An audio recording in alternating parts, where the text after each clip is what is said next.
দেশের রাজাকারদের কপালে দেশের পতাকা, আর তাদের বিপরীত দলদের হাতে অস্ত্র, মাথায় হেলমেট, জুলুমের অন্যান্য পদার্থ তাদের হাতে। আর অপরদিকে ছাত্র ভাইরা, সাধারণ জনগণ যারা নৈতিক দাবির পক্ষে রয়েছে, তাদের কপালে দেশের পতাকা, অথচ তাদেরকে বলা হচ্ছে রাজাকার। মূলত দেশটা মূর্খতার কোন পর্যায়ে পৌঁছে গেছে, এটি একমাত্র যারা চিন্তা করে, যারা দেখে, তারাই বলতে পারবে। এরপরও কি মানুষের চোখ মুখ খুলবে না?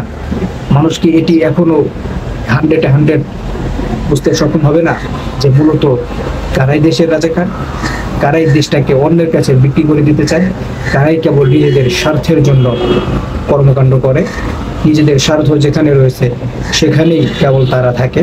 যেভাবেই হোক নিজেদের গদিকে টিকে রাখতে হবে, হয় মানুষকে গণহত্যা করে গদিকে টিকে রাখতে হবে, না হয় মানুষকে জেলে ভরে নিজেদের গদি টিকিয়ে রাখতে হবে। এই হলো আমাদের দেশের অবস্থা।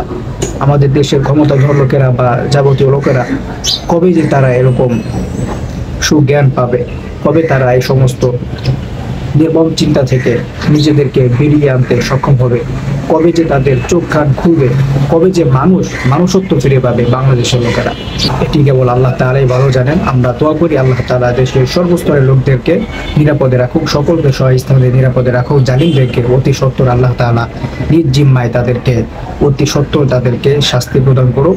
আল্লাহ তাআলা সকলকে হেদায়েত দান করুক। পরিশেষে দেশের সর্বস্তরের লোকদের নিরাপত্তা কামনা করে আমরা আজকের মতো এখানে বিদায় দিচ্ছি। আসসালামু আলাইকুম।